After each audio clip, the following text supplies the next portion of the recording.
अपने आप को प्रभु के चरणों में समर्पित कर दो, अपने कर्मों को प्रभु के चरणों में समर्पित कर दोगे, बच जाओगे, माया के प्रहार से बच जाओगे। प्रभु कहते हैं जो शुभ शास्त्र के विधान के अनुसार कर्म किया गया, और अशुभ जो शास्त्र के प्रतिकूल आचरण बन गया है, वो भी सब मैं संभाल लूंगा, तुम केवल मेरी शरण में हो जाओ, तुम्हें नहीं भोगना पड़ेगा। भगवान कह रहे हैं। अगर बुद्धि ही खराब है तो भगवान की बात समझ में कैसे आएगी। कितना बढ़िया कृपा करके भगवान हमें उपदेश कर रहे हैं। अगर शास्त्र प्रतिकूल भी आचरण हो गए तो तू चिंता मत कर, मेरी शरण में आ जा। अनंत माताओं जैसा दुलार लेकर प्रभु, पर अपने लोग ऐसे मूढ़ हैं, ऐसी मलिन बुद्धि है कि इस बात को हम समझते ही नहीं। मैं कर लूंगा, मैं सुखी हो जाऊंगा, मैं अभी तक ये किया है आगे भी ऐसा करूंगा। व्यर्थ का अभिमान पतन का मार्ग पुष्ट करता है। श्री भगवान कह रहे, संन्यास योग का तात्पर्य होता है भगवान के चरणों में समर्पण करना, अर्पण करना। जब सब कुछ तू मेरे को अर्पण करेगा तो तू मुक्त हो जाएगा, जीवन मुक्त, और जीवन मुक्त परमानंद का अनुभव करता है। ये फल है। तत्कुरुष मदर्पणम, जो भी तू कुछ कर रहा है, यत करोषि, मेरे को अर्पण कर दे। बचा रहे हैं भगवान, बच जाओ। कर्म दोष, कर्म बंधन, जन्म मृत्यु, इससे बिल्कुल बचने का उपाय भगवान बता रहे हैं। पर इतनी मलिनता है हमारी बुद्धि में कि अभी सुनेंगे फिर भूल जाएंगे। अर्पण करने की भावना ही नहीं बन पा रही। एक स्थिति आती है जिसमें अर्पण करने का भी भाव नहीं रह जाता, क्योंकि अर्पण करने वाला ही नहीं बचा तो क्या अर्पण करें। वो एक स्थिति है, इसे बुद्धिवाद से लेकर के ना चले, नहीं तो स्थिति नहीं प्राप्त होगी, केवल बातें रहेंगी। हमारी स्थिति है शरीर में, शरीर संबंधियों में, भोगों में। देख लो तो आपको अभी ये अनुभव करना चाहिए कि अभी अहंकार है, देहाभिमान है, कर्तृत्व भोक्तृत्व भाव है, तो समर्पण वृत्ति में आओ। हर कर्म प्रभु को समर्पण करो, हर क्षण प्रभु को समर्पण करो, प्रभु के आश्रित हो जाओ। श्री भगवान कह रहे हैं हमारा सबके प्रति समभाव है। समोहम सर्वभूतेषु न मे द्वेष्योस्ति न प्रियः, ये भजन्तु माम भक्त्या मयि ते तेषु चाप्यहम्। बहुत अमृतमयी बात श्री भगवान कह रहे हैं। समोहम सर्वभूतेषु, मैं बराबर सब में विराजमान हूं, चाहे जड़ हो, चैतन्य हो, पापी हो, पुण्यात्मा हो, कोई भी हो।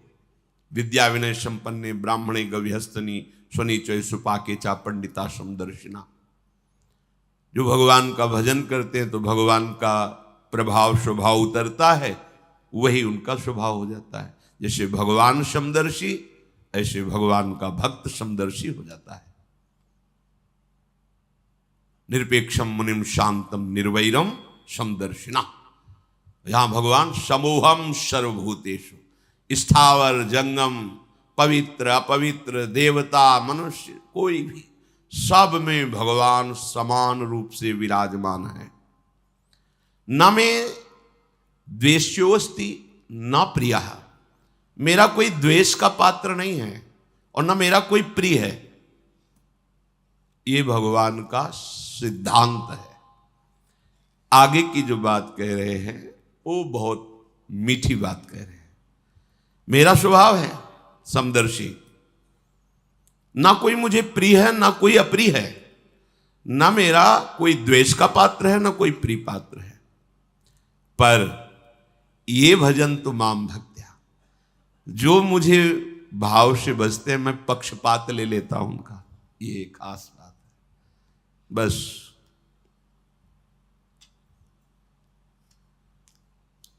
इसी बात से हम जीत गए। अगर केवल हिसाब हो तो हम कभी भगवत प्राप्ति नहीं कर सकते, कि तुम जो करोगे वही तुम्हें मिलेगा, तो हम कभी भगवत प्राप्ति के लायक ही नहीं हो सकते। पर ये बात हमें जिता देती है। ये भजन्तु माम भक्त्या मयि ते तेषु चाप्यहम्, मैं उनमें प्रकाशित हो जाता हूं और वो मेरे में प्रकाशित, जो मुझे प्रेम से भजता है। अब प्रेम है कि नहीं ये तो पता नहीं, पर प्रभु के सिवा और कोई है नहीं। वही जीवन है, वही हमारे सब हैं। राधा राधा राधा, इससे जीत गए। अगर हमारे हिसाब में देखा जाए तो ऐसा कोई तप सृष्टि में नहीं है जो भगवान को खरीद सके, ऐसा कोई सिद्धांत नहीं जो भगवान को अधीन कर सके। जैसे मां मेरा बच्चा है ऐसा मान करके हर समय आंतरिक दृष्टि रखती है, जरा सा भय उपस्थित होने पर आगे खड़ी हो जाती है। ये तो एक अंश का वात्सल्य है, वो वात्सल्य समुद्र है। बस इसी बात से हम जीत गए। नहीं तो भगवान जब अपने स्वभाव में हो तो हम कभी भगवत प्राप्ति नहीं कर सकते। भगवान का स्वभाव क्या? समोहम सर्वभूतेषु न मे द्वेष्योस्ति न प्रियः, मेरा कोई प्रिय नहीं है और कोई अप्रिय नहीं है। फिर तो हमारी बात नहीं बन पाती। अगर हमारी बात बनी है तो उनके दुलार से बनी है। उनका दुलार कैसे अनुभव में आया, कैसे आता है? अपनापन करने से। मेरे प्रभु जैसे भी है हम आपके हैं नाथ, अब आपके सिवा हमारा कोई सहारा नहीं। और ये बात जब वाणी से हृदय में उतर जाती है तो फिर जो चमत्कार जीवन में होता है वो किसी और साधन से नहीं होता है। मृत्यु से बचने के लिए बड़े बड़े उपाय किए जाते हैं। जब हार हो जाती है उपायों की, तब ये बात ध्यान आती है कि है कोई ऐसा जो मुझे बचा सकता है। नहीं, जीव का ऐसा स्वभाव बन गया है कि वो पहले भगवान की शरण होता ही नहीं है। वो जब तक हार नहीं जाता तब तक भगवान की शरण नहीं होता है। ये पक्की बात है, ये स्वभाव है उसका। आखिरी दम तक वो तिनके का भी सहारा लेने की कोशिश करेगा। जब तिनके का भी सहारा नहीं रह जाता तब वो हारे को हरिनाम, तब वो सहारा लेता है। अगर पहले ही ले ले तो हारना ना पड़े, उसे विपत्तियों का सामना ना करना पड़े। एक बार देवताओं ने देखा कि युद्ध में जितने असुर मारे जाते हैं, दैत्य, उन सबको भगवान शुक्राचार्य जी के पास संजीवनी विद्या है। विद्या का प्रयोग किया, तत्काल जीवित हस्त पुष्ट। भगवान बृहस्पति जी के पास ये विद्या नहीं। जितने देवता मारे जाते वो अंग भंग वैसी स्थिति में रहते, मृत तो मृत। भगवान बृहस्पति जी के पास ये विद्या थी नहीं, भगवान शुक्राचार्य जी के पास। देवताओं ने बृहस्पति जी को अपना गुरु माना और दैत्यों ने शुक्राचार्य जी को गुरु माना। अपने गुरुदेव की कहीं भी लघुता मन में भी नहीं आनी चाहिए। इसलिए देवताओं ने कभी बृहस्पति जी से ये प्रार्थना भी नहीं की कि आप संजीवनी विद्या सीख लीजिए, हम लोगों को जिलाने, कभी प्रार्थना नहीं की। गुरु महिमा है। पर उनके बड़े पुत्र का नाम कच्छ था। उनसे बात की कि आप हमारे गुरु पुत्र हैं और हमारे ऊपर सबसे बड़ी संकट की बात है कि कोई साधन नहीं है जिससे हम अमर हो सके। और शुक्राचार्य जी के पास साधन है, संजीवनी विद्या। कोई भी असुर नहीं, जो भी मरा उसको तत्काल जीवित कर दिया। अगर आप जाएं भगवान शुक्राचार्य जी के पास और शिष्यत्व स्वीकार करें और उनको प्रसन्न कर लें तो आप अधिकारी हैं, आपको संजीवनी विद्या दे सकते हैं एक जीवन को जिलाने के लिए। अपनी जो पराविद्या है, ये जन्म मरण का चक्र ही रोक करके श्री जी के पास प्राप्ति कराने वाली ये पराविद्या है। जिनसे संजीवनी विद्या प्रकट हुई है उनकी भी संजीवनी है हमारी लाडली जो। जय श्री हरिवंश मदन सर जर्जर विथिकित श्याम सजीवन मूली।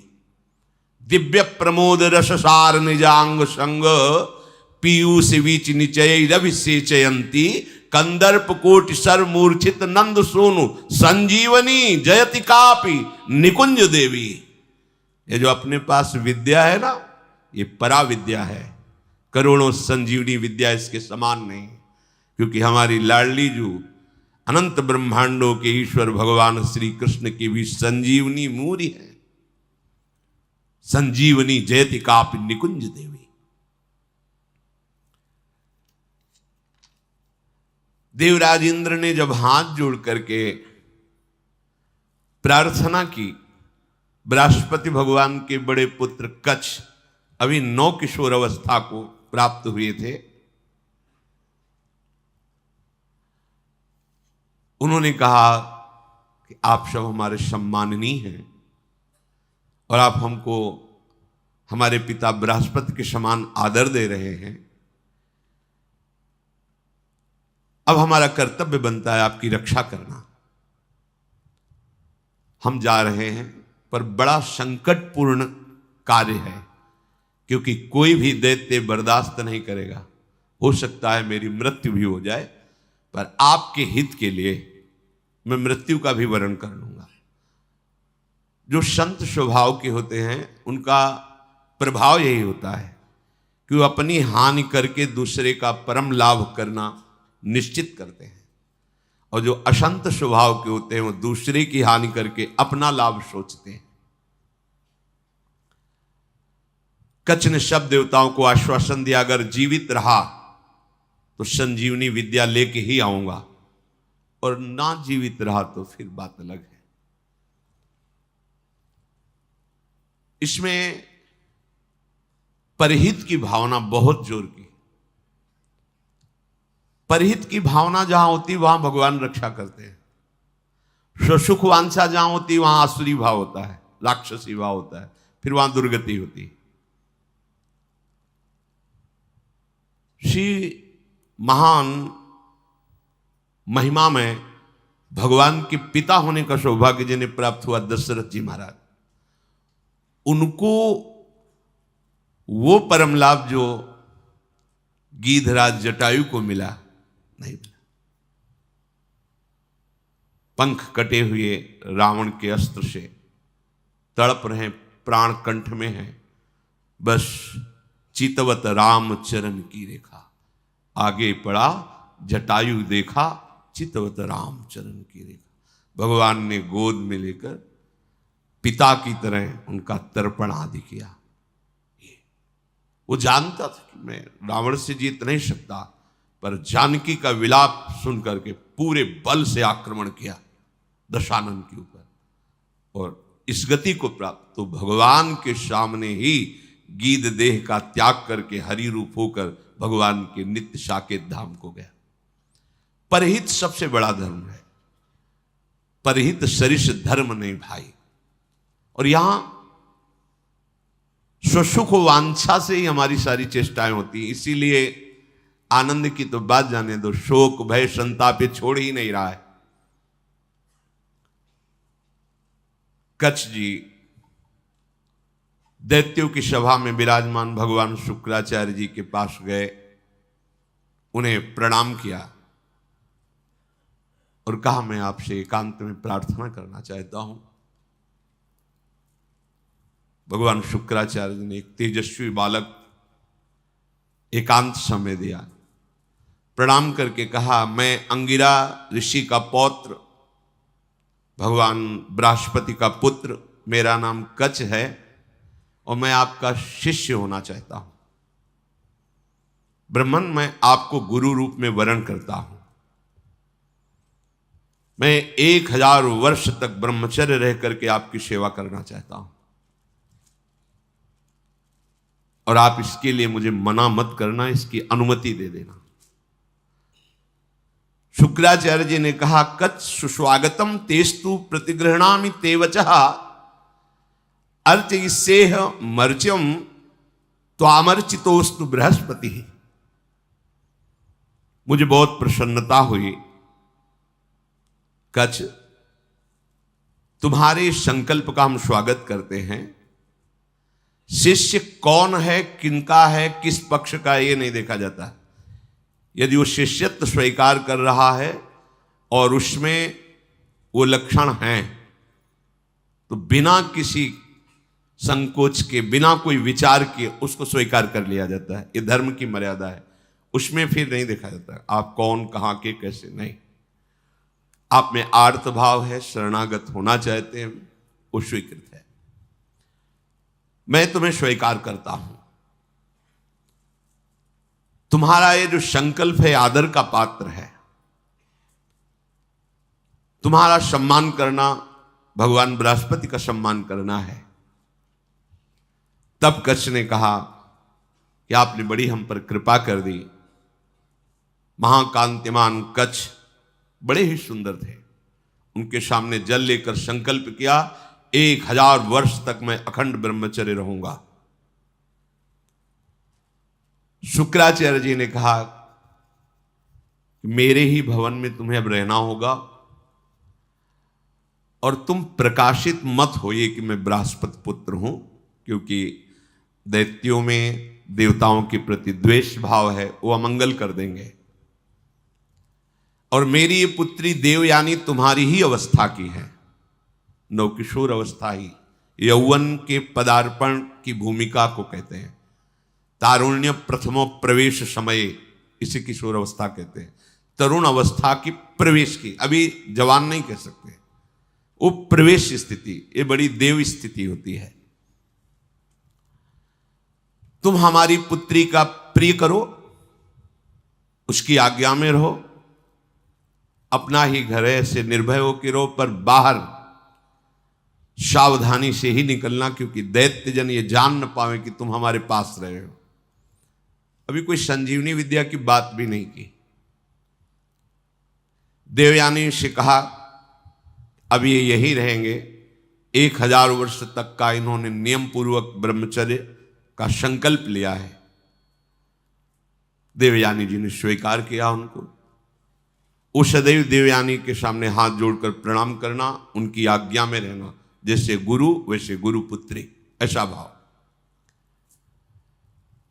500 वर्ष व्यतीत हो गए ब्रह्मचर्य से रहते हुए और गुरु भवन में सेवा करते हुए, कोई नहीं जान पाया। एक दिन किसी गुप्तचर ने दैत्यराज को बताया कि भगवान शुक्राचार्य के घर में कोई नवकिशोर बालक बहुत ही देदीप्यमान, कांतिवान, काफी समय से रह रहा है। अब 500 वर्ष से कुछ हुआ नहीं था, इसलिए छूट भी हो गई थी। तो जो भविष्यान्नी के लिए गायें थी, उनको चराने के लिए जंगल में चले जाते। गुप्तचरों ने दैत्यों को बताया कि इस समय वो नवयुवक वन में गाय चराने गया हुआ है और एकांत प्रदेश है, और हमने पता लगाया वो युवक कोई और नहीं, बृहस्पति जी का पुत्र कच्छ है। गुप्तचर भी बड़ी विद्या से युक्त होते हैं पूरा, और मुझे लग रहा है कि ये सब एक देवताओं का प्लान है जो संजीवनी विद्या सीखने के लिए भेजा है। अब आपका क्या आदेश है? उनका आदेश क्या, उसे मार के फेंक दो,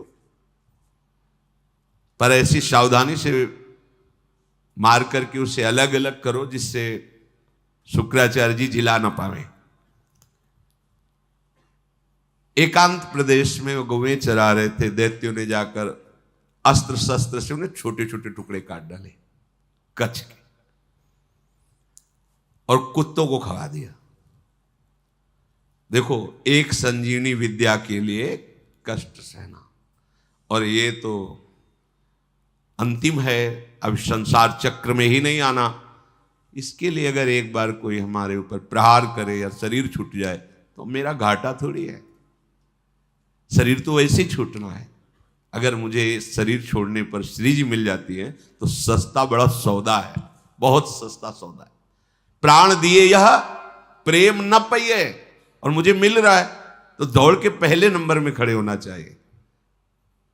ये तो एक संजीवनी विद्या है, प्राप्त तो है।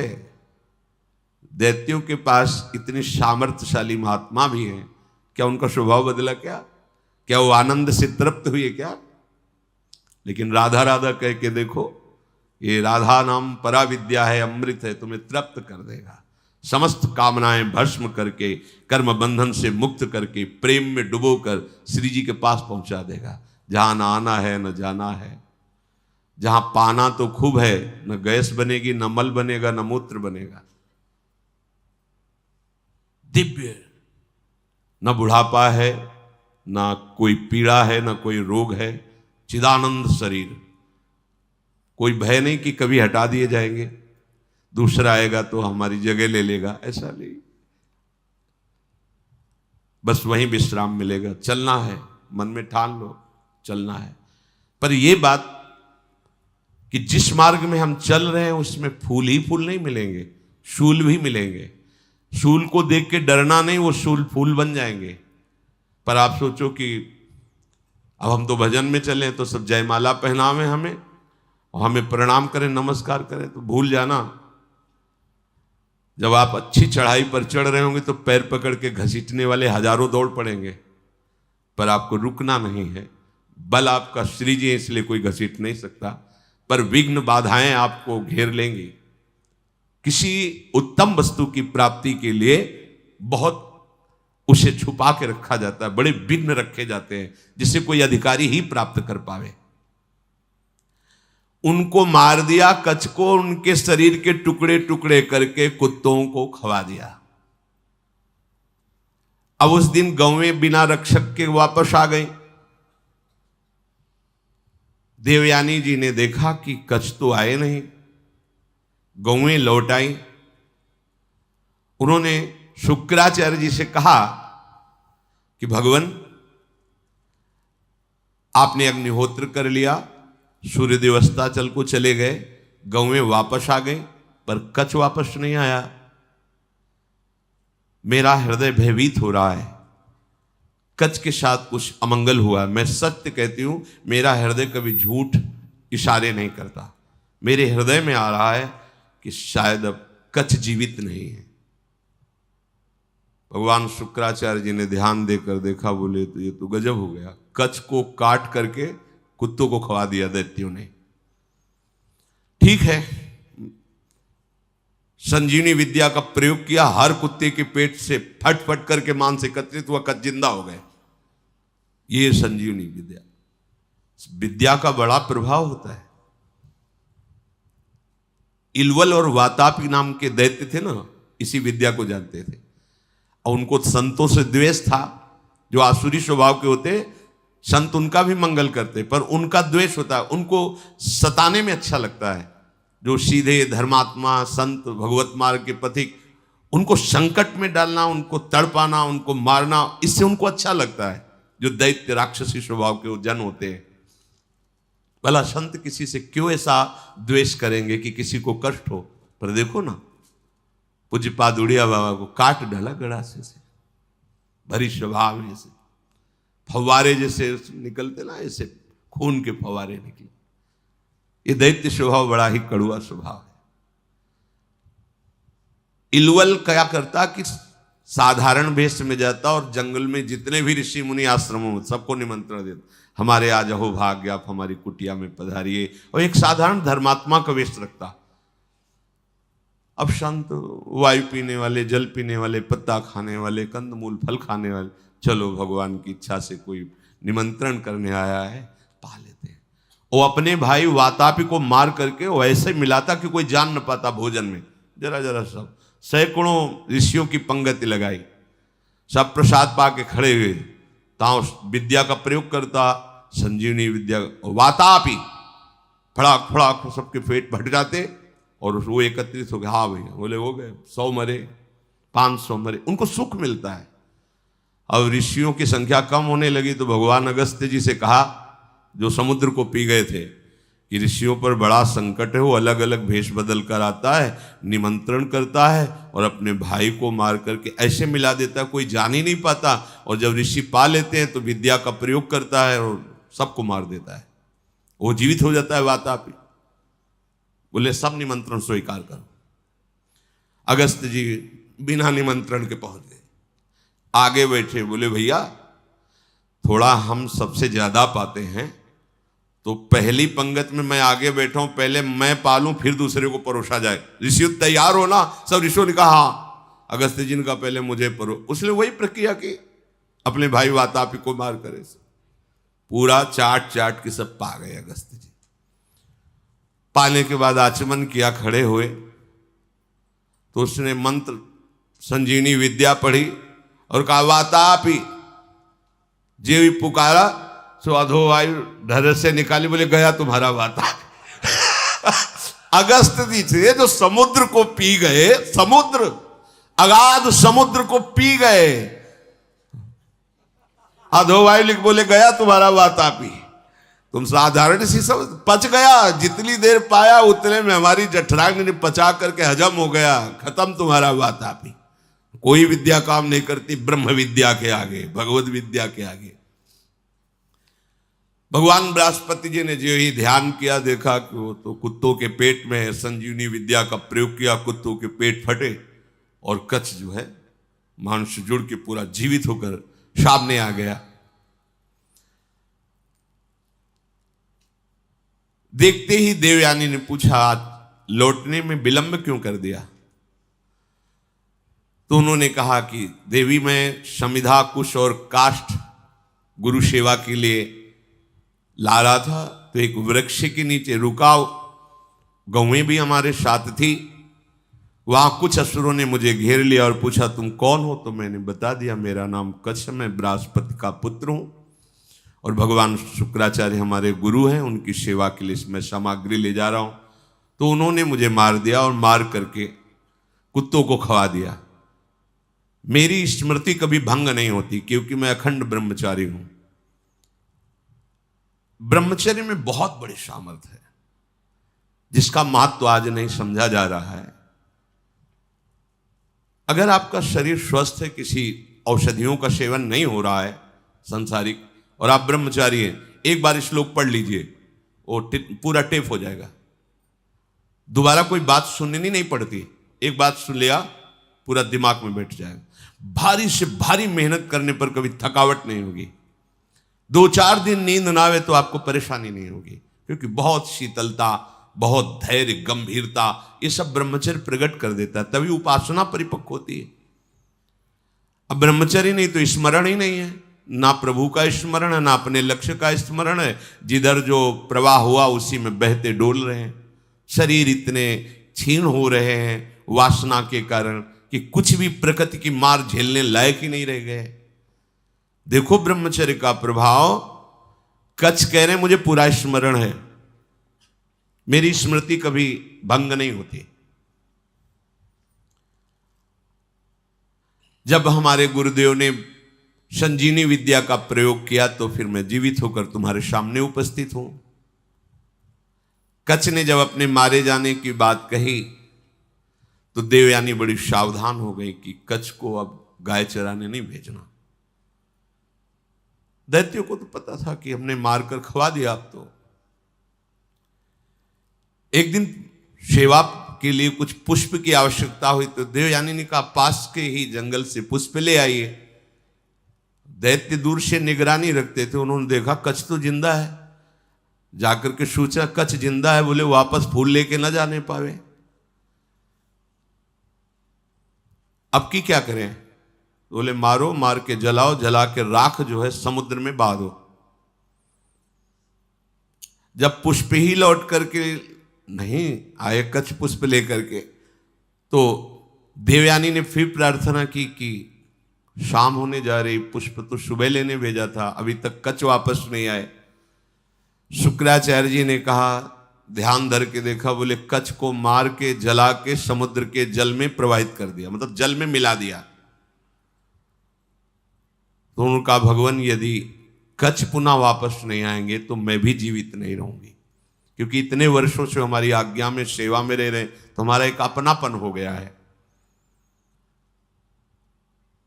तो उनका देखो, चाहे जितनी बार जिलावें वो प्रयोग यही करेंगे, बार बार उन्हें मारेंगे। कभी ऐसा वो बुद्धिमानी से प्रयोग करेंगे कि संजीवनी विद्या का प्रयोग करने वाला ही नहीं रहेगा, इसलिए तुम भूल जाओ कच्छ को। तो उनका ऐसा नहीं हो सकता। जो आपकी शरण में, आपको उसकी रक्षा करनी ही पड़ेगी। जो संजीवनी विद्या का प्रयोग किया, लहरों से राख निकली, राख शरीर धारण किया, फिर कच्छ के रूप में आके पुष्प लेके सेवा में उपस्थित हो गए। बड़ी विद्या में सामर्थ्य होती है। गुप्तचरों ने बताया कि कच्छ है अभी गुरु भवन में, मार के जला के। अब वहां हुआ कि सुनो, अब की बार ऐसा करो कि कोई उपाय ही न रह जाए संजीवनी विद्या के प्रयोग का। तो किसी कार्य हेतु जे भी गुरु भवन से बाहर निकले, कच्छ उनका अपहरण कर लिया। कच्छ को मार करके जलाया, जला करके छान करके उस राख को सुरा में मिला करके अंगूर आदि के रस में और शुक्राचार्य जी के ही पास पहुंचा दिया। जो सेवा में था, जो ही दिया, भगवान शुक्राचार्य पी गए। शुक्राचार्य जी पी गए। देवयानी ने कहा पूरा दिन हो गया, कच्छ के दर्शन नहीं हो रहे। अब बताया बार बार, वो अगर हम संजीवनी विद्या का प्रयोग भी करेंगे तो मार ही डालेंगे, इसलिए तुम छोड़ो, क्यों चिंता करते हो। उन्होंने कहा भगवान आप ये निश्चित समझ लीजिए कि शरणागत हैं वो हमारे, और मैं उनकी रक्षा किए बिना जीवित नहीं रह सकती। आपसे सच कहती हूं, यदि मैंने कच्छ का दर्शन नहीं किया तो अपना जीवन नष्ट कर दूंगी। प्यार तो होता है परिवार के जनों से। शुक्राचार्य जी ने कहा बेटी, बृहस्पति का पुत्र कच्छ इस बार ऐसी घटना में स्थित है, या तुम्हारे पिता रहेंगे या कच्छ रहेगा। देवयानी तुम शोक छोड़ो, रो मत। तुम्हारी जैसी विवेकशालिनी और शास्त्र स्वाध्याय करने वाली युवती के लिए ऐसा रोना या ऐसी बात कहना मैं जीवन त्याग दूंगी, ये उचित नहीं है। असंभव है अब जिलाना कच्छ को। बोले क्यों? बोले हमारे पेट में पहुंच चुका है वो। ध्यान के द्वारा देखा कि अंगूर आदि के रसों में सुरा मिला के उनको पिला दिया। बोले कच्छ को हम ही को पिला दिया गया। ऐसे ये द्वेषी हैं दैत्यजन कि बाहर से तो पेट फाड़ के निकाल दिए सबके, सब जगह से बुला लिया। अब अगर हम विद्या का प्रयोग करते हैं तो हमारी मृत्यु हो जाएगी, क्योंकि निकलेंगे। देवयानी ने कहा कि मेरे दुख को अगर दूर करना चाहते हैं तो कच्छ को बुलाना ही पड़ेगा। तो उन्होंने कहा इसमें कोई संशय नहीं कि दैत्य लोग बहुत द्वेषी हैं। मेरे शिष्य को मार डाला है भयंकर स्वभाव वाले दैत्य। ये जानते नहीं कि मैं कितनी सामर्थ्य से युक्त हूं, फिर भी मेरे शरणागत को कष्ट दे रहे हैं, विरुद्ध आचरण कर रहे हैं। मुझे लगता है कि अब इनके परास्त होने का समय आ गया है। जब कोई गुरुद्रोह करता है तो उसके नाश का निश्चित समय आ जाता है। इस तरह का अपराध चाहे वो देवराज इंद्र क्यों न हो, उसको भी भयभीत करके परास्त कर देता है। जो ब्रह्मचर्य के पालन में रत है, मेरी आज्ञा में रहता है, मुझे बहुत प्रिय है, उसका कोई अहित करे तो मानो मेरा ही अहित कर रहा है।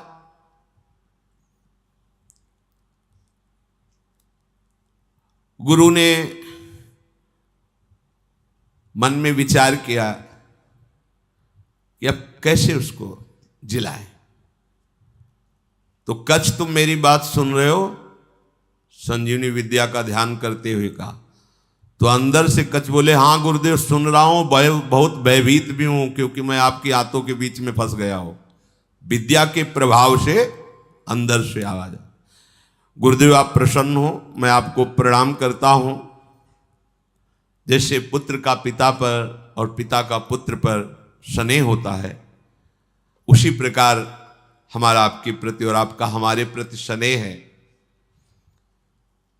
शुक्राचार्य जी ने कहा उस समय मैं नहीं जान पाया जिस समय तुम हमारे मुख द्वार से उदर में गए। तो उनका गुरुदेव आपके प्रसाद से और ब्रह्मचर्य से मेरी स्मरण शक्ति मरने पर भी नहीं छूटती। मुझे पूरी याद है। यदि आपने संजीवनी विद्या का प्रभाव किया और मैंने आपके पेट को फाड़ा तो सबसे बड़ा कलंकी मैं कहलाऊंगा कि गुरुदेव की हत्या करने वाला है। गुरुदेव, यद्यपि मैं कष्ट में हूं पर मैं आपके पेट को, आप ऐसा संजीवनी विद्या का प्रयोग मत कीजिए जिससे आपकी मृत्यु हो जाए।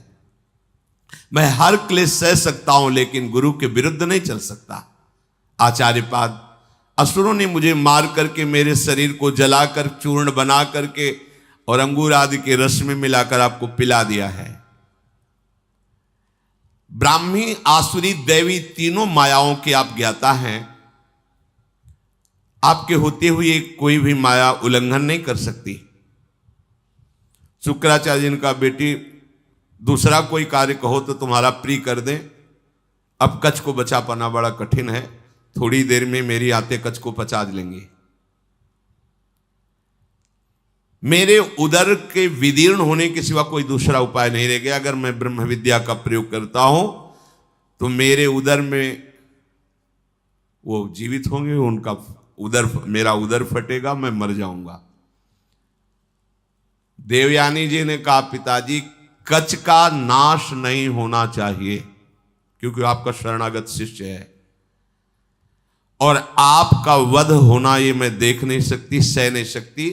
आप बड़े प्रवीण हैं, दोनों के बीच का रास्ता निकालिए। शुक्राचार्य जी ने कहा बृहस्पति के पुत्र कच्छ, तुम हमारी बात सुन रहे हो? देवयानी तुम पे प्रसन्न है और मैं भी तुम्हारा हित करना चाहता हूं,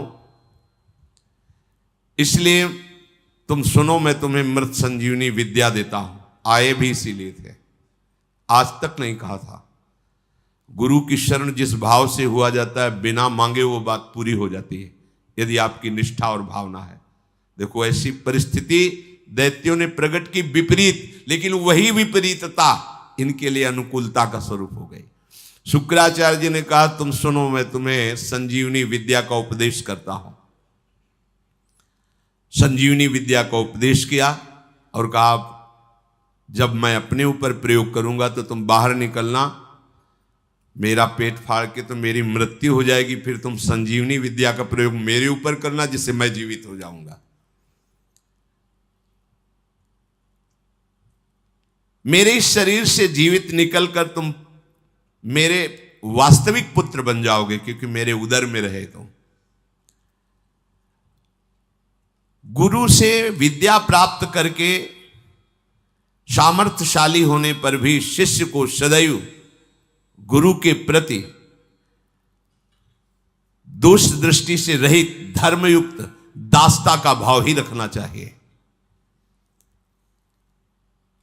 तो भगवान शुक्राचार्य से संजीवनी विद्या प्राप्त करके उन्होंने कहा हाँ प्रभु मेरी स्मरण में आ गई संजीवनी विद्या। जे ही प्रयोग किया संजीवनी, शुक्राचार्य जी का पेट फटा और कच्छ बाहर निकले। बड़ा ही तेजस्वी स्वरूप संजीवनी विद्या प्राप्त करने के बाद और हो गया कच्छ का, मानो मूर्तिमान वेद रूप धारण करके आ गए हो। शुक्राचार्य गुरुदेव को भूमि में मृत पड़ा देख करके उन्होंने अपनी गुरु विद्या संजीवनी का प्रयोग किया। जे ही प्रयोग किया ते ही उठ खड़े हुए भगवान शुक्राचार्य, साष्टांग प्रणाम किया। गुरुदेव मैं विद्या से शून्य था, उस दशा में आपने मेरा पालन पोषण किया और अत्यंत दुर्लभ मृत संजीवनी विद्या दी जो अमृत धारा है। कोई भी महात्मा ऐसा कैसे हो सकता है कि अपने ऐसे उपकार करने वाले गुरुदेव को कभी भी दुखी कर सके। आप ही मेरे माँ हो, आप ही मेरे पिता हो। हे गुरुदेव, हम जिस कार्य के लिए आए थे वो कार्य पूर्ण हुआ, पर मैं सदैव आपका हूं, आपका दास हूं। जब जैसी आज्ञा आप हमें जरूर दीजिएगा। गुरु की कृपा के बिना कोई भी विद्या सिद्ध नहीं होती। जो गुरुदेव से विद्या प्राप्त करके गुरुदेव की अवहेलना कर देता है, उसे प्रतिष्ठा रहित पाप पूर्ण नरकों की प्राप्ति होती है। कोई भी मंद बुद्धि अज्ञान से युक्त होकर के कभी यदि अपने गुरुदेव का अपमान कर दे तो धर्म भ्रष्ट हो जाएगा, उसे ब्रह्म हत्या का पाप लगता है। इस लोक परलोक में दोनों में उसकी निंदा होती है। तपस्या की निधियों की निधि अप्रमेय शक्तिशाली महानुभाव शुक्राचार्य जी ऐसी बात सुनकर बहुत प्रसन्न हुए गुरु निष्ठा देख करके। कच्छ ने देवताओं का कार्य सिद्ध कर दिया, संजीवनी विद्या उन्हें प्राप्त हो गई, पर वो 1000 वर्ष पूरा करने के लिए अपने गुरु की सेवा में रहे। फिर प्रणाम किया और कहा, अब मुझे अपने घर जाने की अनुमति दीजिए। जब कच्छ का व्रत पूरा हो गया, गुरु ने उनको जाने की आज्ञा की, तो देवयानी ने कहा, हमारी सेवा में रहे हो, मेरी आज्ञा के बिना कैसे जा सकते हो? आप उत्तम कुल विद्या तपस्या इंद्रिय संयम से सुशोभित हो रहे हो। महायशस्वी महर्षि अंगिरा जिस प्रकार मेरे पिताजी के लिए माननीय है, उसी प्रकार आपके पिता बृहस्पति मेरे लिए आदरणीय और पूजनीय है। तपोधन, अब मैं जो बात कर रही हूं उस पर ध्यान दीजिए। आपका ब्रह्मचर्य व्रत 1000 वर्ष का था, समाप्त हुआ, और मैंने आपको अंदर से वर्ण किया है कि तुम हमारे पाणी ग्रहण भाव को स्वीकार करके पति बनो।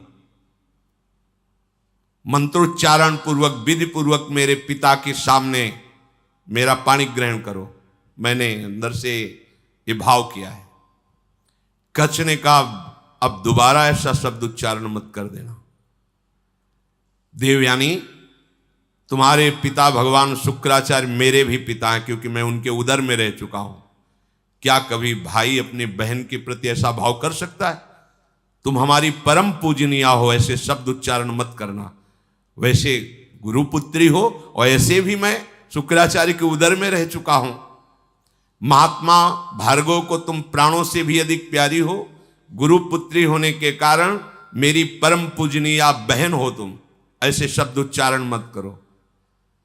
देवयानी, जैसे मेरे गुरुदेव तुम्हारे पिता शुक्राचार्य सदा मेरे माननीय है, बिल्कुल उसी तरह मैं गुरुदेव की तरह तुम्हारा सम्मान करता हूं, तुम्हारी आज्ञा में रहा हूं। ऐसी बात मैं सुनना भी नहीं चाहता।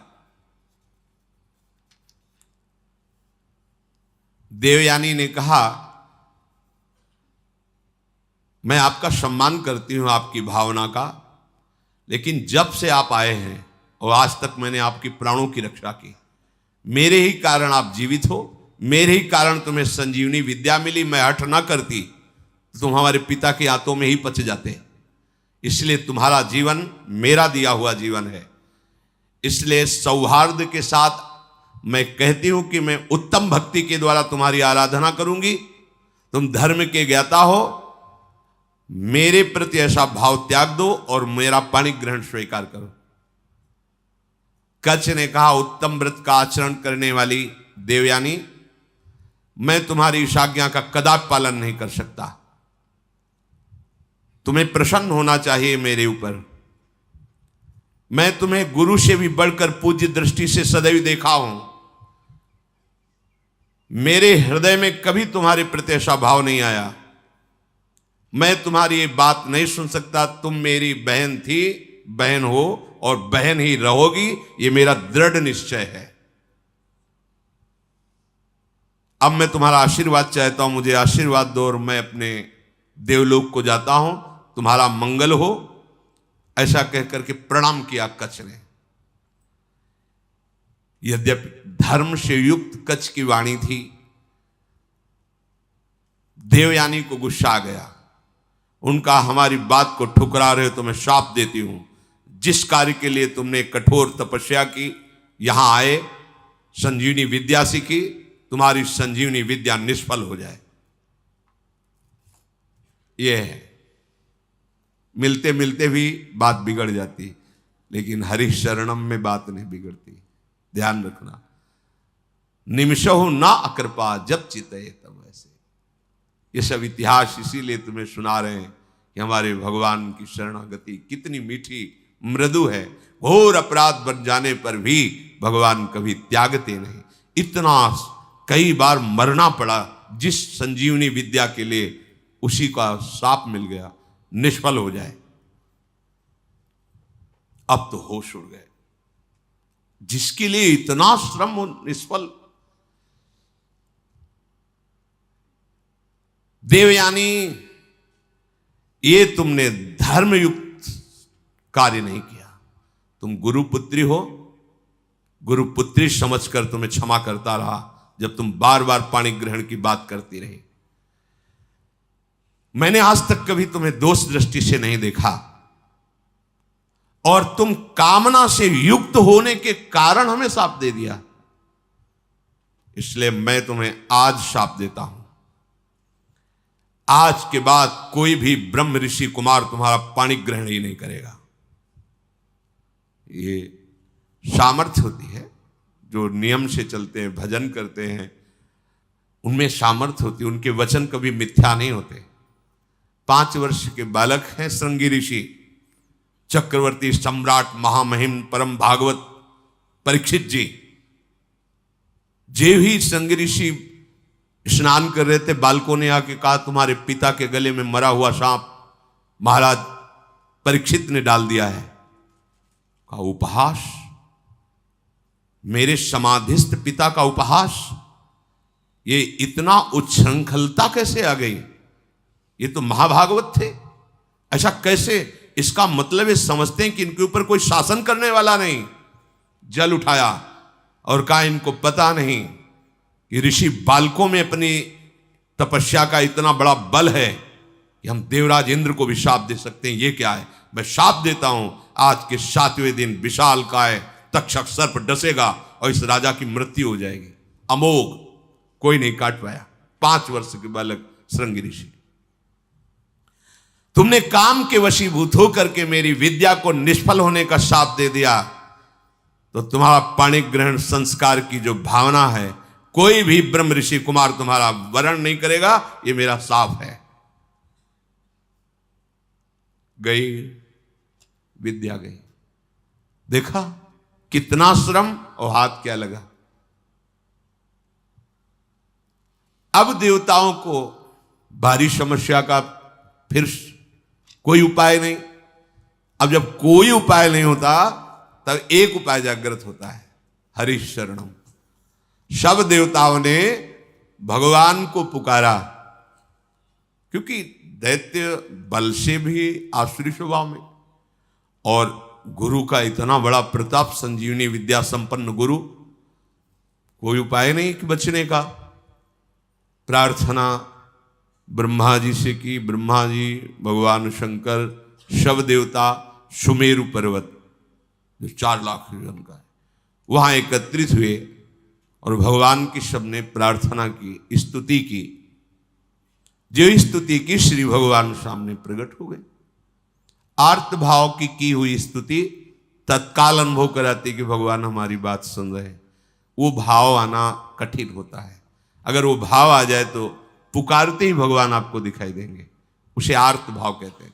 जैसे गजेंद्र ने आर्त भाव में पुकारा, द्रौपदी जी ने आर्त भाव, एक क्षण भी नहीं लगा भगवान उपस्थित हो। ऐसे समस्त देवता, भगवान ब्रह्मा शंकर आदि ने जब आर्त भाव से भगवान को पुकारा कि एकमात्र भगवान श्री हरि ही अब हमारी रक्षा कर सकते हैं, वही उपाय कर सकते हैं। जे भी भगवान श्री हरि सुमेरु पर्वत पर प्रकट हुए, समस्त देवता, ब्रह्मा जी, भगवान शंकर ने देखा कि जैसे करोड़ों सूर्य एक साथ उदय हो गए हो, ऐसी आभा प्रकट हुई। किसी भी देवता की नेत्रों में सामर्थ्य नहीं थी उस आभा की तरफ देख सके। इसलिए इस श्लोक आता है सुधा, तेजो रूप निकुंज एव कलयन नेत्रादि पिंड स्थितम। निकुंज ऐसा तेजोमय है कि किसी की सामर्थ्य नहीं देख सके। जब लाडली जी की सखियों की कृपा होती, जो आचार्य रूप से आई, वो जब दिव्य नेत्र देते तब निकुंज को करोड़ों सूर्य एक साथ जैसे प्रकट हो गए, ऐसी कांति प्रकट हुई। सबकी आंखें चौंधे आ गईं, सब बेशुद्ध हो रहे हैं। भगवान ब्रह्मा शंकर आदि सावधान होकर के सुंदर झांकी की। उस तेज के बीच में मरकतमणि पन्ने के समान स्वच्छ श्यामल शरीर, जैसे कमल के भीतरी भाग के समान सुकुमार नेत्र, लाल लाल डोरियां, चमकता हुआ करोड़ों बिजलियों की कांति वाला पीतांबर, सर्वांग सुंदर श्याम शरीर, रोम रोम से सुंदरता फूट पड़ रही है। धनुष के समान टेढ़ी भौहें, बड़ा सुंदर मुख, महामणिमय किरीट, भुजाओं में बाजूबंद, कानों में झलकते हुए कुंडलों की चमक, कपोल सुंदर खिले हुए, करधनी में लड़ियां, हाथों में कंगन, गले में चरणों तक माला। भगवान श्री हरि प्रकट हुए। जे ही भगवान प्रकट हुए तो भगवान के दिव्य पार्षद आसपास सब सेवा में उपस्थित, सुदर्शन चक्र आदि मूर्तिमान पार्षद रूप होकर सेवा में रहते हैं। जब आदेश होता है तो अस्त्र रूप धारण करके फिर लीला करते हैं, जैसा आदेश भगवान का होता है। समस्त देवताओं ने साष्टांग पृथ्वी पर लौट करके भगवान श्री हरि को प्रणाम किया और सबने भगवान की स्तुति की। अजात जन्म स्थिति संयमाया गुणाए, निर्वाण सुखार्णवाये, अणुरणिम्ने परिगण्य धाम्ने, महानुभावाय नमो नमस्ते। संपूर्ण सृष्टि का प्रादुर्भाव, स्थिति और प्रलय ये आपसे ही होती है, पर आप इससे संबंध नहीं रखते। होती आपसे ही है पर आप इससे संबंध नहीं रखते। जैसे चुंबक के आकर्षण से लोहा जो जड़ है वो चलायमान होता है, पर चुंबक की कोई इच्छा नहीं होती, उसका स्वाभाविक ऐसा आकर्षण है कि उसमें हलचल पैदा हो जाती है। ऐसे ही श्री भगवान की सामर्थ्य से सृष्टि का सृजन पालन लय होता रहता। भगवान निर्लेप है, निर्विकार है, प्राकृत गुणों से रहित एवं मोक्ष स्वरूप परमानंद के महान समुद्र, सूक्ष्म से भी सूक्ष्म और महान से भी महान, हे परमेश्वरशाली प्रभु श्री हरि, हम आपको बार बार नमस्कार करते हैं। समस्त देवताओं ने भगवान की स्तुति की और कहा, प्रभु आप ही हमारे रक्षक हैं। जब कोई विशेष संकट पड़ता है तब आप हमारी रक्षा करते हैं। ब्रह्मादि देवताओं ने स्तुति करके मौन होकर हाथ जोड़कर खड़े हो गए। यह स्वभाव है क्या, जब हार जाता है तब याद आती भगवान की। ये सबका स्वभाव, पहले ही भगवान की याद कर लो। पर वो जब किसी ऐसी विपत्ति में फंसता है कि कोई सहयोगी नहीं होता, तब भगवान की याद आती है। सब हाथ जोड़कर खड़े हो गए। समस्त लोकों के एकमात्र स्वामी भगवान श्री हरि ने कहा, ब्रह्मा, शंकर और समस्त देवताओं, सावधान होकर सुनो, ये मेरी सलाह है, इससे तुम सबका मंगल होगा। इस समय तुम्हें यह समझना चाहिए कि गुरु की कृपा है दैत्यों के ऊपर। तुम युद्ध में परास्त नहीं कर सकते। गुरु मेहरबान तो चेला पहलवान। भगवान कह रहे हैं तुम परास्त नहीं कर सकते। असुरों पर काल का एक छत्र कृपा प्रसाद है, क्योंकि वो गुरु सेवा में है, शुक्राचार्य जी को अनुकूल किए हुए हैं। उनकी इस समय कोई भी अभ्युदय या अवनति नहीं कर सकता। हमारा विचार है कि इस समय तुम्हें अस्त्र शस्त्र रहित होकर उनकी सभा में जाना चाहिए, नमस्कार करना चाहिए, उनसे मित्रता करनी चाहिए और फिर एक बड़ा कार्य का अनुष्ठान करो। जब तुम्हारा कार्य सिद्ध हो जाए फिर तुम भले उनसे लड़ाई करना। तुम्हारा कार्य होगा समुद्र मंथन, जिससे अमृत निकलेगा। उस अमृत को तुम पी लोगे तो संजीवनी विद्या की जरूरत ही नहीं, कोई देवता मरेगा ही नहीं। पर अमृत अकेले नहीं निकलेगा, मंथन में प्रयत्न करेंगे वो भी, पर वो अहंकार और द्वेष से युक्त होने के कारण उस अमृत के अधिकारी नहीं है। वो अमृत तुम्ही को मिलेगा। वो अमृत का प्रभाव है, जरा सा भी मुख में चला जाए तो कभी वो मरेगा नहीं। लेकिन ये अमृत पीकर देवता भी परम शांत या परमानंद में निमग्न नहीं है, वो भी अंदर से भयभीत रहते हैं, उनके अंदर भी कामनाएं हैं। इसलिए ये अमृत काम का नहीं है अपने। कौन सा अमृत? अपने लिए काम का। राधा नाम सुधा रसम, सुधा माने होता है अमृत, अमृत रस राधा राधा राधा, जहां पूर्ण निर्भयता, किसी से द्वेष ही नहीं। हरिवंश नाम लीन जे अजात शत्रु ते सदा। व्यवस्था मैं करूंगा, मंदराचल की मथानी होगी, वासुकी नाग की नेति होगी, समुद्र का मंथन करने की पूरी व्यवस्था मैं करूंगा।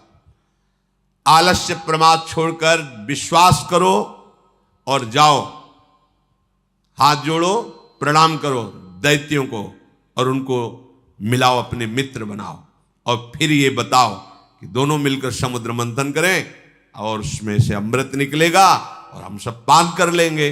वो राजी हो जाएं। बिल्कुल क्रोध मत करना, और जो कुछ भी निकले मेरे इशारे के बिना तुम स्वीकार करने की चेष्टा मत करना। देवताओं को आदेश देकर भगवान श्री हरि उन्हीं के बीच में अंतर्धान हो गए। उनके चले जाने पर ब्रह्मा शंकर ने उस दिशा को नमस्कार किया जिधर भगवान अंतर्धान हुए।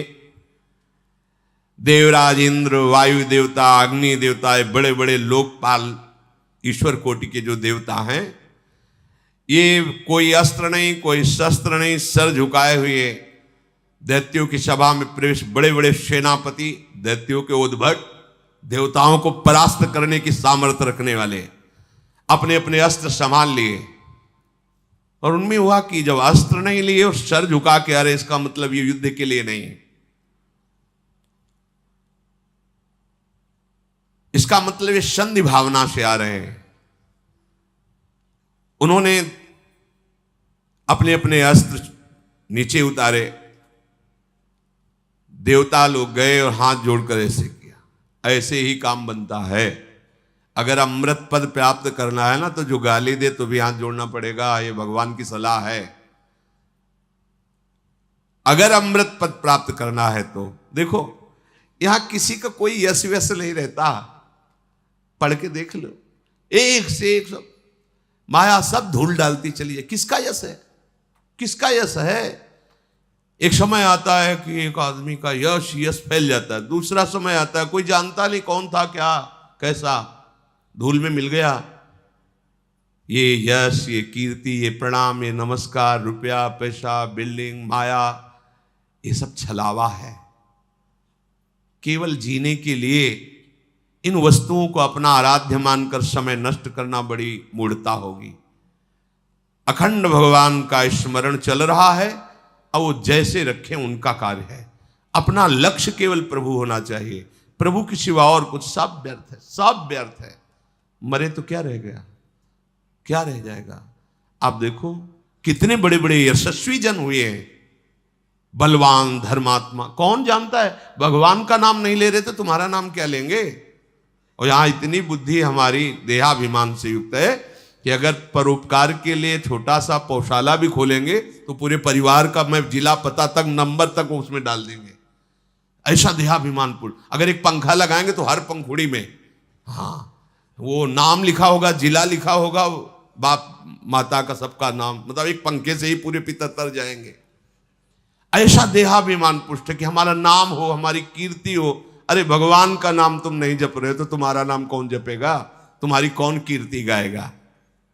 इसलिए यदि अमृत पद प्राप्त करना है तो झुकना सीखो, सर झुकाना सीखो सबके चरणों में, क्योंकि सब में मायाधीश भगवान गुप्त रूप से विराज। वो देख लेंगे कि अहंकार रहित हो, तुम्हें अमृत पद दे देंगे। भगवान ने सलाह दी, यदि तुम्हें अमृत पान करना है तो तुम्हें सर झुकाना पड़ेगा। इसीलिए भगवान के भक्तों को देखो, कितना भी सताया जाए कभी विरोध नहीं करते। जोई जोई प्यारो करे सोई मुहि भावे। समस्त संपत्तियों से सेवित असुर सेनापतियों से सुरक्षित उस सभा में देवताओं ने कहा कि हमारे मन में एक विचार आया है, क्या आप लोग सहयोग करेंगे? हम दोनों मिलकर के यदि समुद्र मंथन करें और उससे अमृत निकलेगा, पक्का निकलेगा, हमें विश्वास है, क्योंकि भगवान ने बताया था। अगर आपको जचे तो आप स्वीकृति दे दो, तो उपाय किया जाए अमृत मंथन का। तो वहां शंबर, अरिष्ट नेमी, त्रिपुर निवासी बड़े बड़े बलवान दैत्य बैठे थे। उन्होंने कहा अमृत मिल जाएगा तब तो सब बढ़िया बात बन गई। अब इसमें समझौता की क्या बात है, हम सब एक ही है, चलो समुद्र मंथन प्रारंभ करते हैं। सबने मंथन के लिए स्वीकृति दे दी, समुद्र मंथन के लिए। भगवान ने बताया था कि मंदराचल की मथानी होगी, 11,000 योजन ऊपर, 11,000 नीचे। एक योजन का मतलब 4 कोस, 11,000 का मतलब 11 का मतलब 44,000 कोस, 44,000 कोस ऊंचे। और नीचे मूल जड़ भी 11,000 उखाड़ के लाना है समुद्र के समीप, और इसकी मथानी बनानी है। मंथन किसका हो रहा है? समुद्र का। अब बड़े बड़े बलवान देवता दैत्य मंदराचल को ललकारते हुए, गरजते हुए उखाड़ तो लिया, पर फिर संभाल नहीं पाए तो सैकड़ों देवता और दैत्य चटनी बन गए, इतना बड़ा पहाड़।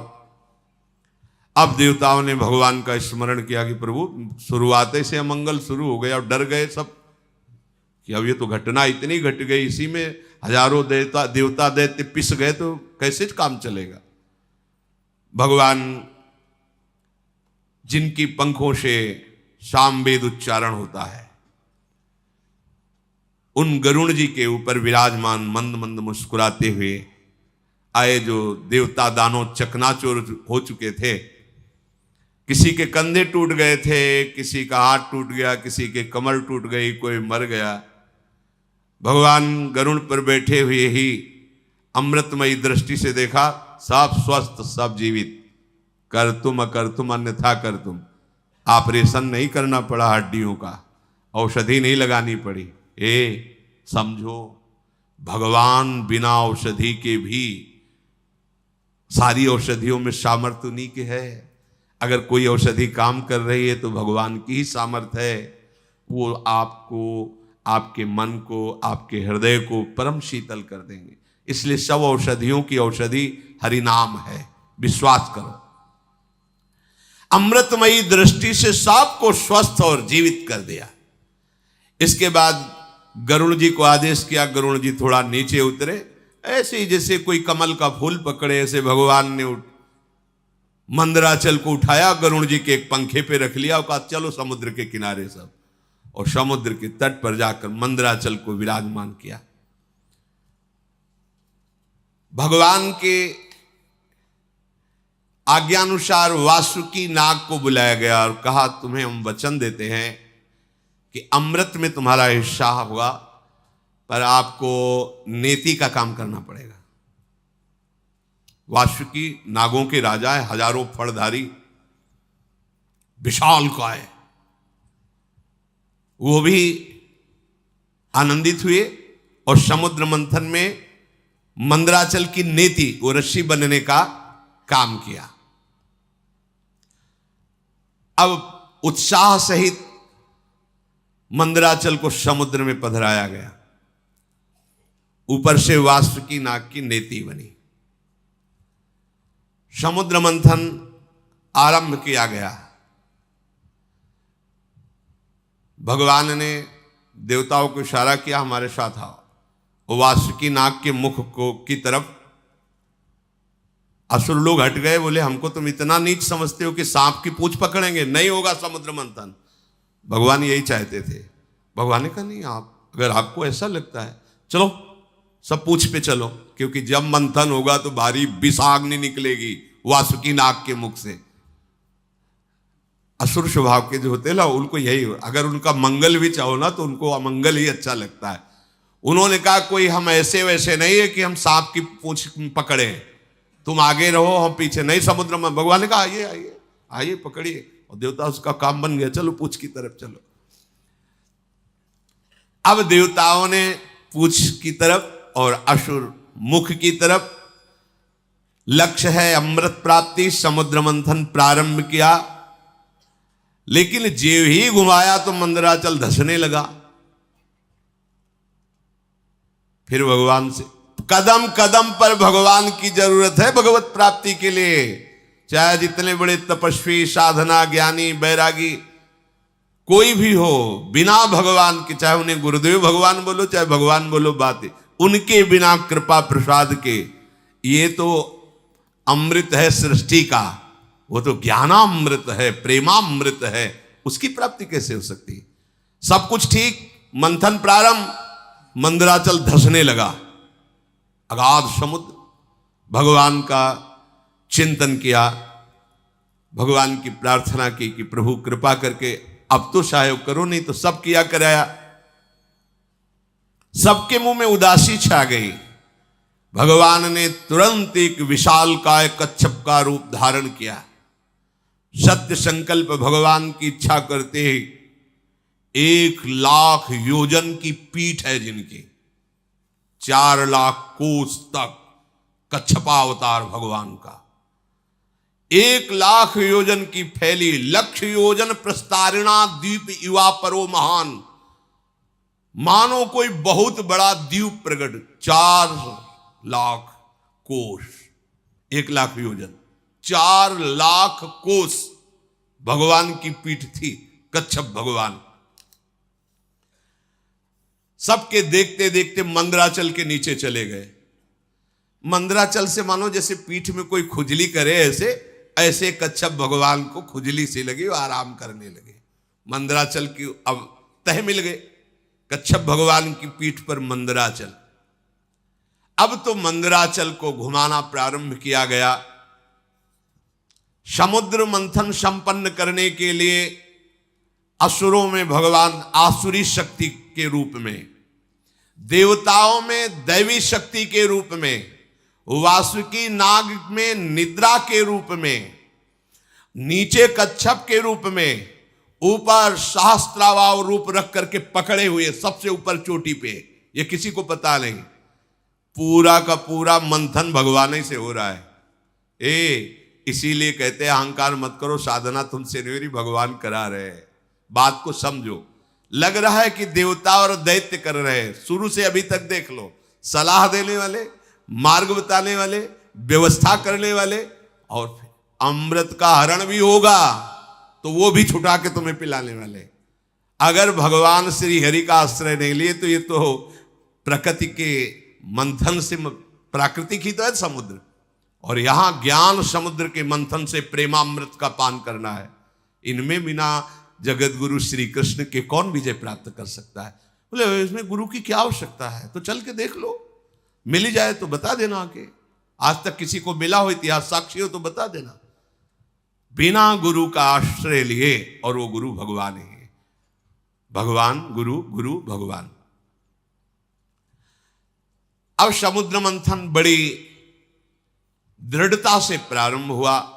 जेवी समुद्र मंथन प्रारंभ हुआ, वासुकी नाग के मुख से विष उगलना प्रारंभ। आप देवता सुरक्षित है पूंछ की तरफ, दैत्य झुलस रहे हैं। देवताओं की तरफ देख रहे हैं तो हल्की हल्की फुहारें आ रही हैं, शीतल। क्यों? भगवान के जिस पक्ष में है उनके पक्ष में हो ना, तो वहीं विष की ज्वाला और वहीं शीतल फुहारें। भगवान कह रहे समूहम सर्वभूतेषु, देखो समूहम, जो नीचे की पंक्ति में कहा जो मेरा भजन करता है, पक्षपात ले लेते हैं भगवान। क्षुब्ध हो गया समुद्र, भारी मंथन प्रारंभ हुआ। ऐसी विष के धुएं निकलने लगे, व्याकुलता बढ़ गई। भगवान ने तत्काल शीतल जल वर्षा का आदेश किया कि अगर ऐसा तो फिर कैसे समुद्र में, पग पग पर विघ्न है, भगवान न हो तो साधना सिद्ध ही नहीं हो सकती। भगवान की प्रेरणा से दिव्य बादल आकर के वर्षा करने लगे, शीतल सुगंधित वायु चलने लगी, सबकी जान में जान आया। अजित भगवान स्वयं मेघ के समान श्यामला शरीर, पीतांबर धारण किए, कानों में मकराकृत कुंडल बिजली की तरह चमक रहे हैं। विश्वविजयी भगवान देवताओं की तरफ खड़े होकर स्वयं मंथन कराने लगे। अब बड़े वेग से मंदराचल घुमाया जाने लगा। समुद्र में खलबली मच गई। समुद्र ने भी हाथ जोड़कर कहा कि महाराज मेरे तो प्राण ही चले जाएंगे।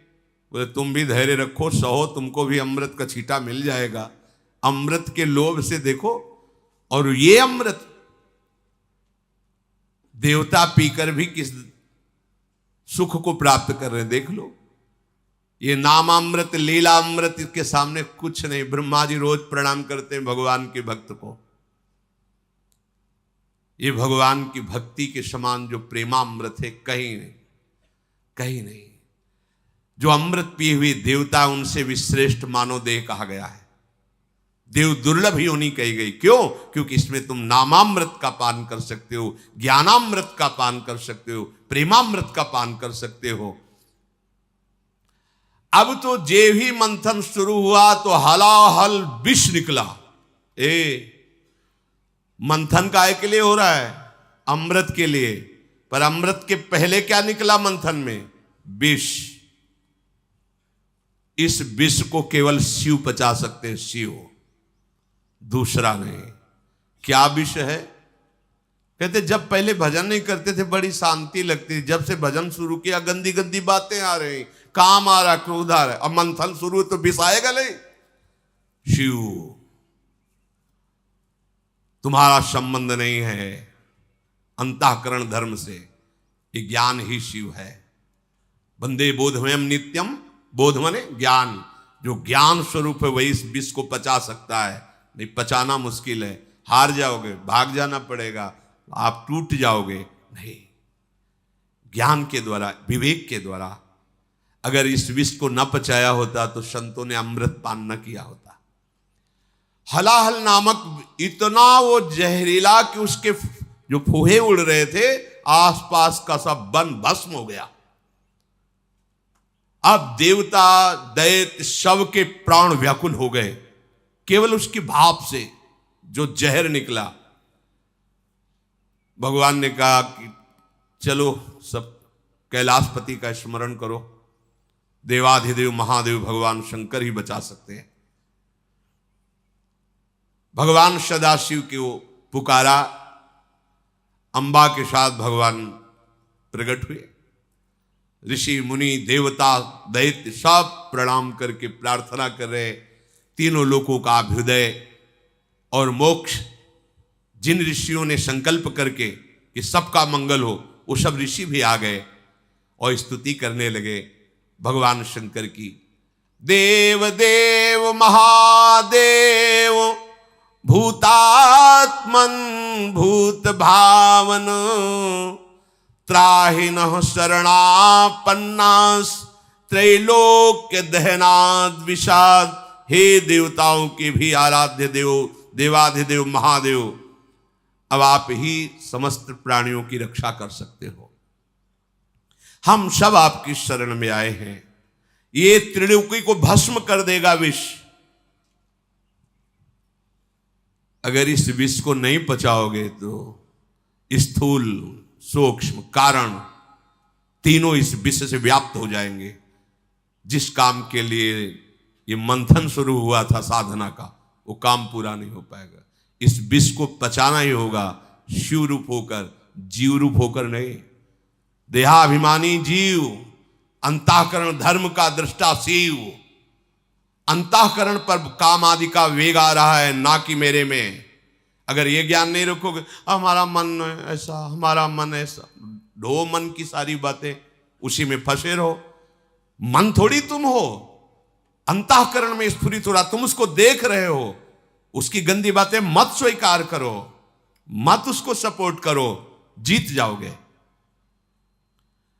इस त्रिलोकी को भस्म करने वाले उग्र विष से आप हमारी रक्षा कीजिए। भगवान शंकर से जब स्तुति की समस्त लोकपालों ने, प्रजा का संकट देखकर अकारण करुणा करने वाले भगवान शंकर ने अपनी प्रिया अम्बा सती जी से कहा, देवी देखो तो बड़ा संकट उपस्थित हुआ इनके ऊपर। यद्यपि लालसा थी अमृत की, और निकला पहले विष। और सिद्धांत भी है, यत तज्ञे विषम्यु तो परिणामे अमृतोपमम।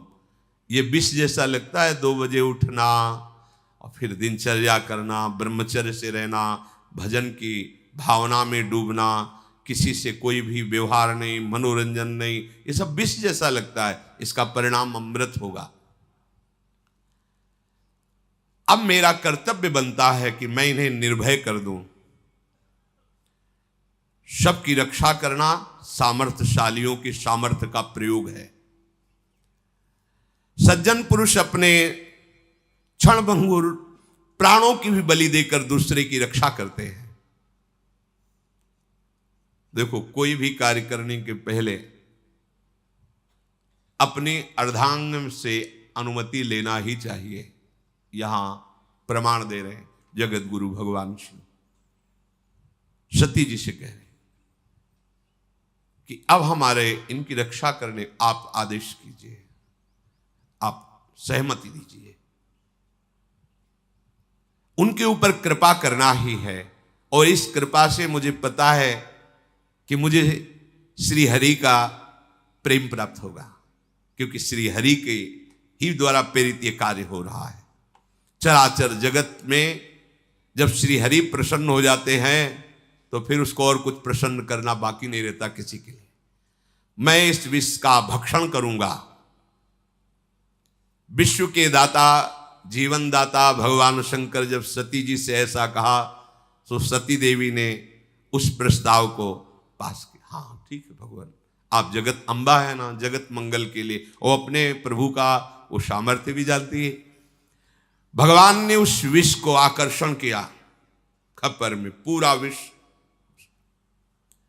और भगवान शिव उस हथेली के पात्र में रखकर विष को पान कर गए। बड़ा प्रभावशाली था, इसलिए हृदय में नहीं जाने दिया, बाहर नहीं रहने दिया, यही गले में रोक लिया। हलाहल विष उसने प्रभाव दिखाया, पूरा कंठ श्याम वर्ण का हो गया। इसलिए भगवान शिव का एक नाम नीलकंठ भी है। जिस समय भगवान शिव वो विष पी रहे थे तो उससे एक छोटा सा एक विष की बूंद गिरी, उसी से जितनी जहरीली औषधियां, जहर और सर्प बिच्छू आदि जो जहरीले जंतु, उसी जहर से हुआ। अगर पूरा जहर होता तो क्या होता, सब भस्म हो जाता त्रिभुवन। भगवान शिव ने उसे गले में रोक लिया। फिर मंथन प्रारंभ हुआ, आगे की चर्चा है। ये समुद्र मंथन है, बिना हृदय मंथन किए भगवत प्राप्ति के अमृत पद को कोई प्राप्त नहीं करता। एक संजीवनी विद्या के लिए उन्होंने जीवन को दांव में लगा दिया। एक अमृत प्राप्ति के लिए जो लोकवत है, देखो कैसा, आप भगवदामृत पान करने के लिए कितने मजबूत होने चाहिए।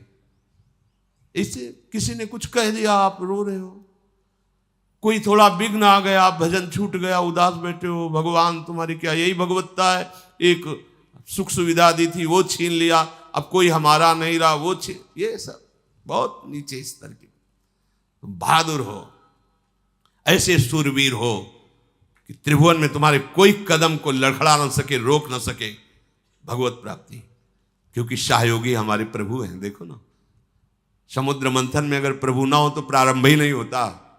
ऐसे ही तुम्हारे भगवत प्राप्ति को अगर प्रभु स्वीकार न किए होते तो प्रारंभ ही नहीं होता।